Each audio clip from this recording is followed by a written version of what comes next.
ஒரு கண்ணை குத்துந்தாலாவது இந்த உலகத்தை தாயே, பிச்சை போடாதீங்க. பிச்சை காசு போடாதீங்க. 5 10 போடாம 500 1000 போடுங்க.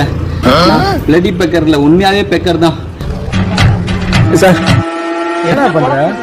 நம்ம வாழ்க்கை எதை நோக்கி பயணமா போய்கிட்டு இருக்கு? என்ன பண்ற இந்த முக்கில் நின்னுக்கிட்டு? சார் கண்ணு தெரியல, அதான் சாப்பாட்டு காசு கட்டிட்டு இருக்கேன் சார். ஏய். Please help me sir. உங்களால முடிஞ்ச அமௌண்ட் கொடுங்க சார்.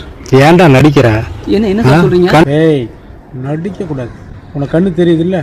தெரியாத மாதிரி நடிச்சு காசை வாங்கி நீ திருடித்தீங்களான்னு பாக்குறியா? சார் சார் ஏய். உண்மையாவே கண்ணு தெரியும் சார். கண்ணாடி போட்டுக்கிறேன் பாருங்க. ஏய், கண்ணாடி போட்டா கண்ணு தெரியாதுன்னு அர்த்தமா? ஆமா சார்.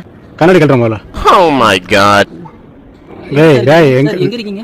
நேரா பாரு, நேரா தான் நிக்கிறேன். சும்மா நடிக்காத. எங்க இருக்கீங்க? டேய், கண்ணு நடிக்கவே தெரியலையே. உன்னை நம்பி யாரும் sir sir sir sir sir எங்க சார் இருக்கீங்க நீங்க? ஏய். சார் சார் எங்க இருக்கீங்க? இங்க தெரியல சார். சாரிண்ணே. சாரி பூரின்னு நடிக்கிறதுனா காசி படத்துல விக்ரம் சார் பாத்தீங்களா? ஆமா. எப்படி